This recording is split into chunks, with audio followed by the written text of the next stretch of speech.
Yes, people, welcome back to the 1894. I'm Hugh. I've got Joe and Dara here with me for a change for this City versus Dortmund preview. It's the Champions League quarterfinals. It's the stage of the competition we have fallen at pretty well every year under Pep, bar the Monaco game 4 years ago. So there definitely is a bit of a stigma surrounding this tie. On paper, you imagine City will probably come through because we probably have a slightly better squad. But let's not be under any illusions. Dortmund will pose a serious threat. Joe, I'm going to come to you first because you're the guest in the show today, I suppose. What are your thoughts going into it?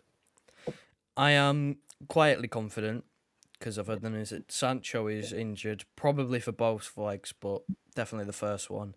I think they've got a few more injuries defensively as well. They haven't been the best defensively anyway, but missing a few bodies won't help. I don't know whether Berkey's fit or what's going on with him because I've seen Hits has been starting recently for them. So I'm quietly confident. Home leg first, so ideally we need to get a result. Yeah, of course, the fact that we get to play this tie in the Etihad is obviously a massive advantage. And in a competition like this, you take every little advantage you can get. Dara, Dortmund's form recently has been below par, I think it's fair to say. They've just lost to Eintracht Frankfurt 2-1 on the weekend. We watched that because we wanted to see Erling Haaland and see what Dortmund are looking like going into this tie against us. Do you think this holds any weight going into the tie, how poor their form has been? And will it knock their confidence, or does the fact that it's a European tie make it a whole different ballgame? Well, it should definitely knock the performance. I think we as you said, we watched it. None of us thought they were good. Haaland looked pretty upset then at the end, as he has done for the last few weeks. It's going to have a big strain on their confidence going into it. And like Joe, I'm quietly confident, but we compare our squads, have the better of them in every situation, really, bar a striker. It's a game we should be winning, regardless of if we have to get over a hump or not. We should, if we want to win the big trophies, we have to beat these kind of teams. And we could have got put up against a lot worse of a team than Dortmund. That's why I'm confident going into this. Joe, it's kind of hard to talk about Dortmund and not talk about Haaland because with all the news and media surrounding him recently, he effectively is Dortmund. He scores all their goals. He's the main man up front. He's their biggest threat. But for a man like himself, he's a 20-year-old. He's got all this speculation about where his future will lie next season, and of course he's linked with us. Do you think that's in the back of his mind? Is it going to play in his brain as he's stepping out of the Etihad? I could possibly be here next season, or is it just going to be a professional performance? What are you expecting from him? It could do, because when in that Frankfurt game, he did miss quite a few chances, and that was shortly after his agent and his dad were in Spain, in Barcelona and Madrid, talking to obviously Barcelona and Real Madrid. So it could do. I don't think it will do though, because he's the type of guy who just will pull one out the bag somewhere. I mean, his goal record is phenomenal. I think he's on a bit of a drought, and we have a habit of players who haven't been performing the best turning up and scoring or doing something, having the game of their career sometimes. Yeah, he's on some mad goal record, something like 49 goals in 50 games. That's not the official stat, but it's something close to that. Joe mentioned a second ago, Dara, that Jadon Sancho is out definitely for the first tie, and possibly the second one as well. He is obviously a massive threat, and he's someone we know very well about being City fans because there was always the potential he was going to come into our first team, but Pep wasn't prepared to give him the contract at the time because we had plenty of players in that position. It would have been a massive boost for Dortmund to have him on the pitch because he would have wanted to prove a point. But elsewhere on the pitch, they do have other players like Torgan Hazard, Marco Reus. Do you see, obviously, other than Haaland, any other threats? I think they have Guerrero. I'm not sure if he's more of an attacker or a defender, but he gets up and down at least. But they have, like you mentioned, Hazard. I think everything will be flowing through him in order to get up to Haaland. But other than that, they don't have threats that we can't nullify. I think that with there being the midfield that we have, and whether or not we set up with the weird double pivot he set up against Leicester, I'm not sure. But if he does that, we should be more defensively sound. But I think we're all in unanimous agreement he shouldn't really go about it like that. Yeah, I think that's a good point. And City's form the past few months has been exceptional. Obviously, ruling out the Manchester derby that we didn't win, we've effectively won absolutely everything. And I said in our most recent podcast, just coming into this part of the season, that this is the business end of the season. This is where you need to perform. And that Leicester game, which we just won 2-0 on the weekend, was the first of this period. Obviously, we have that comfort at the top of the Premier League. But to come into this competition with as much confidence as possible, and like I said, you need every advantage you can get. You wanted to win that Leicester game just to bring that in and keep that run going. But is there any particular players, Joe, you think will start against Dortmund tomorrow night? There's a few players left out of the Leicester game, possibly due to international games over the last 2 weeks, maybe getting a bit of a break going into this. Will there be any surprises in your opinion? What are you expecting, and what would you like to see? I'm expecting three players to start, one of them being Cancelo, because he didn't play against Leicester. Another one being Mhm. Gundogan, because again he didn't play against Leicester. Another one being Bernardo, because again he didn't play against Leicester. I think if anyone didn't play at all, like not even off the bench, I think they're probably going to start here, and there's a reason why they didn't play. But there could be a few curveballs here and there. We could go with a false nine. I mean, I doubt it'll be Aguero if we do start with a striker.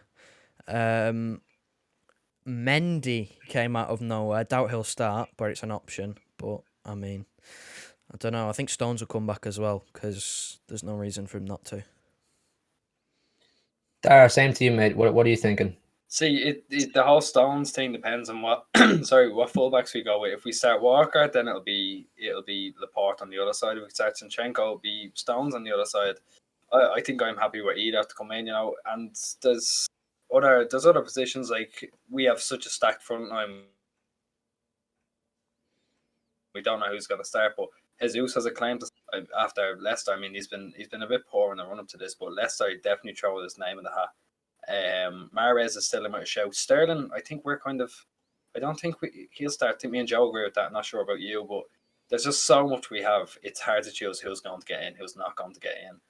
But there's definitely three players like Joe said, there are three players that are probably going to start, because I don't think he'll leave Bernardo out after what happened with Man United. He left out that big beacon of energy. I think he'll learn from his mistakes at that.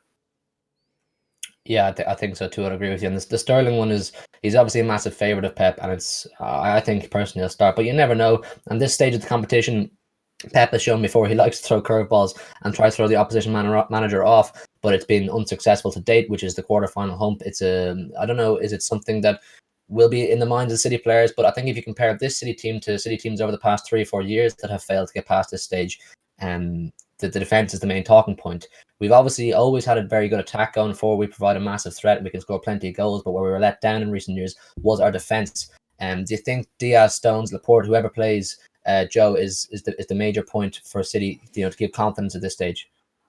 Yeah, I think we've got three world-class centre-backs, which if you looked at us last season, we didn't have any with Laporte getting injured. So our strength in depth everywhere now is incredible. We've got so much cover. I think if we manage to keep Haaland out, I don't give Dortmund a chance, because I don't know where else they get anything from at the moment.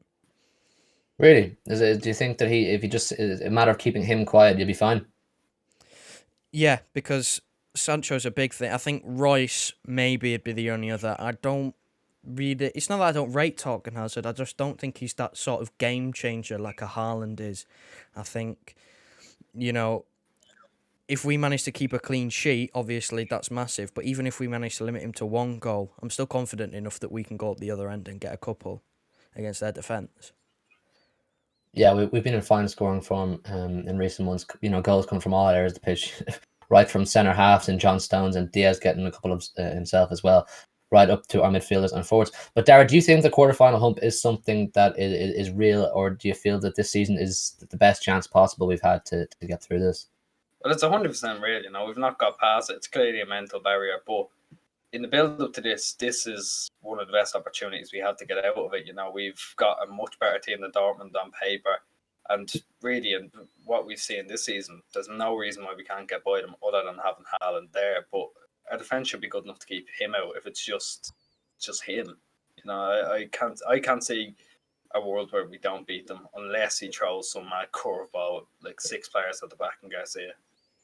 Yeah, you never know with Pep. If there's one thing about that man, you can guarantee it's you never know what he's going to do. But I think we should get the score predictions now before we wrap it up. I'm going to come to you, Joe, first. What do you think the score is going to be for this first leg? First leg, I'll be more confident about keeping a clean sheet. So I think I'm going to say 2-0. 2-0. You don't think Haaland's scoring? No? No, I'll be more confident about keeping a clean sheet in the home one. I do think he will score in the tie, though. Fair enough. Dara, what are you thinking? I have the same opinion that he will score on the tie, but I think we'll do well enough to keep him out in the first leg. So I'm actually, I want to say 2-0, but I want to be different, so I'll go with 3-0. I'm in the same boat, I think, as you guys. I don't think they'll score. We're on 7 successive clean sheets in the Champions League, and that reflects very well in our defence, who have been in fantastic form this season. I'm in the same boat. Like I said, I think we're going to keep him out and Dortmund out as well. I'm going to go with a 3-0 myself. And I think we take a win overall, wouldn't we, lads, in the first leg, and go over to Germany with that confidence and the aggregate score under our belts. But listen, we're going to wrap the video there. Thanks a million for watching. Leave a like if you enjoyed the video. Subscribe if you're new. We're on the road to 200 now. The support's been fantastic. And of course, we'll be doing a live watch along here on the channel. So come along and chat to us.